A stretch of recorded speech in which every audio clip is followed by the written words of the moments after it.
Converso com o médico cirurgião plástico Roberto Nunes. Ele é especialista em uma técnica de implante de silicone que permite recuperação entre o primeiro e o terceiro dia após a operação. Boa noite, doutor. Tudo bem? Boa noite, tudo bem. Que técnica, que procedimento é este? Bom, essa técnica de inclusão de prótese mamária, ela foi desenvolvida nos primeiros trabalhos científicos publicados em 1992, nos Estados Unidos, por um médico chamado John Tebbets. E ele, como é um médico muito experiente, lá com muitos anos de pesquisa e trabalho, ele chegou à conclusão de que se você fizer a inclusão de prótese mamária seguindo alguns conceitos de segurança, você tem resultados curto prazo de recuperação bem mais rápida e resultados de longo prazo com menos complicações e um menor índice de reoperações. Que conceitos são esses? De você colocar a prótese mamária que não é tecido mamário, né? A prótese mamária ela é uma estrutura que não tem nada a ver com o teu corpo. Tem, claro, próteses que têm formatos mais parecidos com o que é a mama e formatos que não são.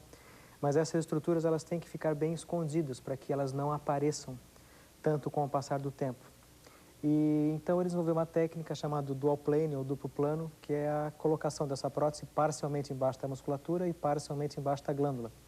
Porque as colocações de prótese totalmente embaixo do músculo e totalmente embaixo da glândula já é muito antiga já isso aí.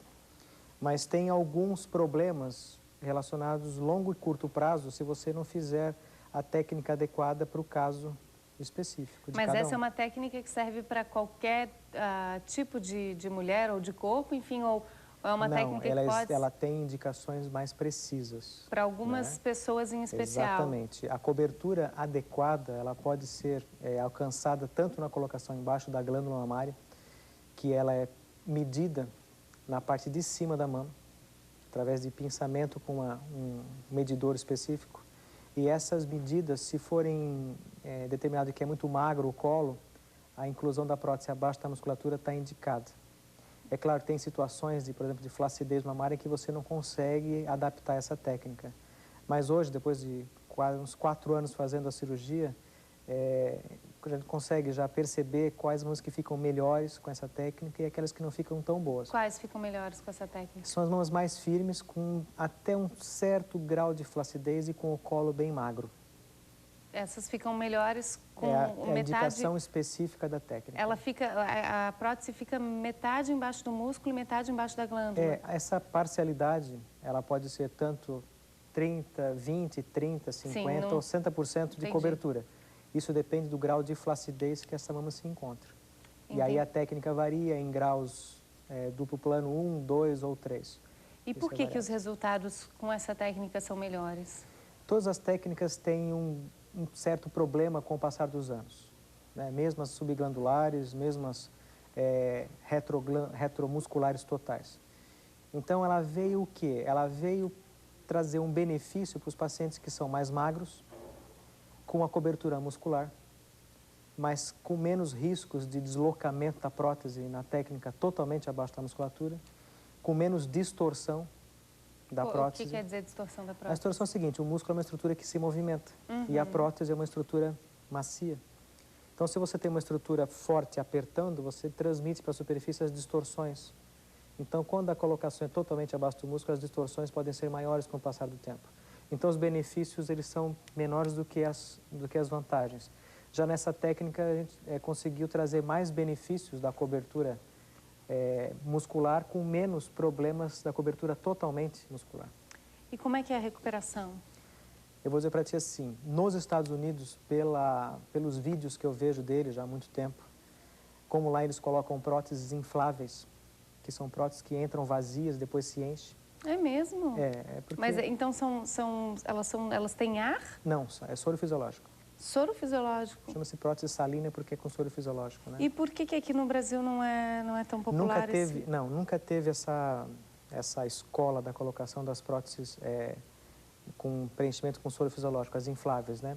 Porque houve uma época nos Estados Unidos em que suspeitou-se que as próteses fossem responsáveis por algumas doenças do colágeno. Houve uma época em que a Vigilância Sanitária Americana restringiu a venda de silicone, o uso das próteses silicone gel, um recheio de silicone aí gel. criaram uma outra técnica para poder Na continuar realidade, aumentando. as próteses infláveis são muito antigas. A invenção é de um francês.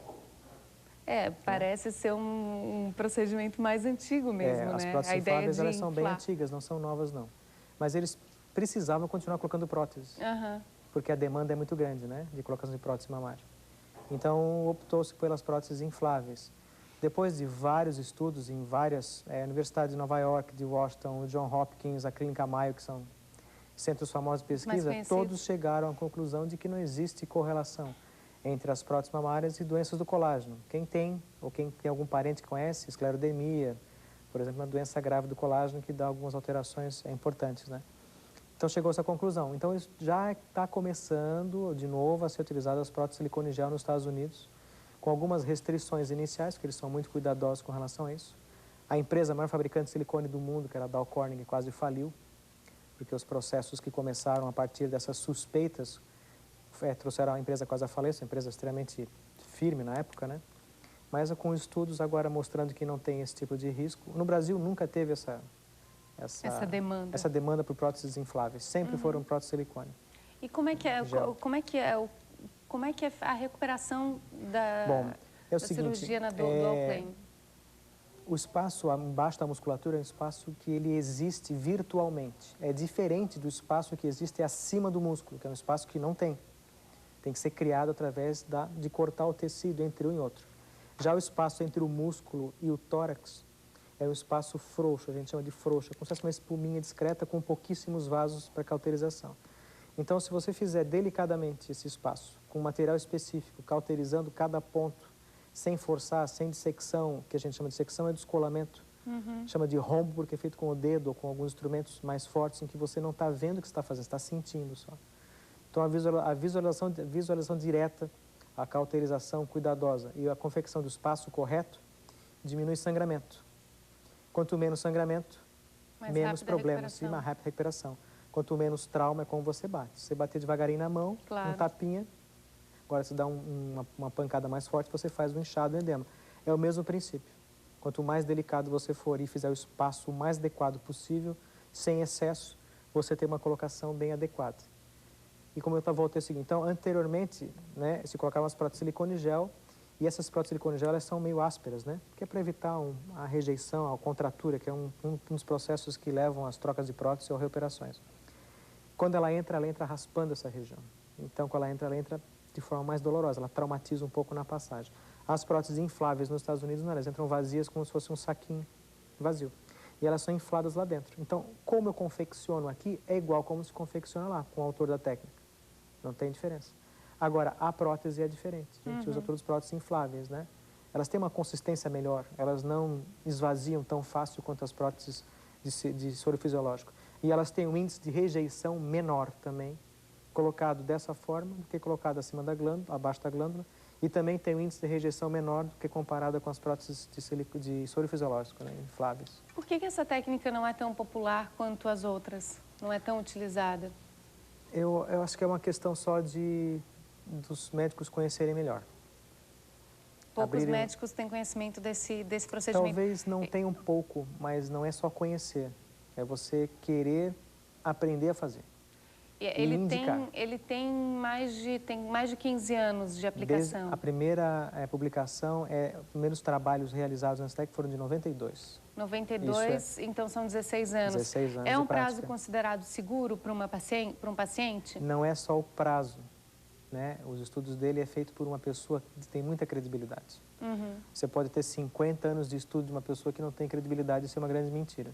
Mas vindo de quem vem dos livros publicados e da importância dele para o mercado americano de cirurgia plástica, em que é um mercado extremamente sensível e perigoso, porque...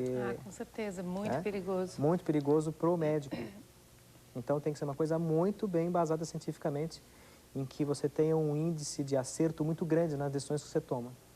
Então, quanto mais decisões acertadas, claro, melhora meu serviço, melhora meu rendimento e diminui as minhas possíveis complicações com demandas judiciais. Aqui em Florianópolis, em Santa Catarina, esses 4 anos de aplicação foram sem problemas? estatisticamente eles são de muito poucos problemas. Eu tive um caso de um sangramento pós-operatório que precisou de reintervenção por hematoma. Então, estatisticamente, aceitável.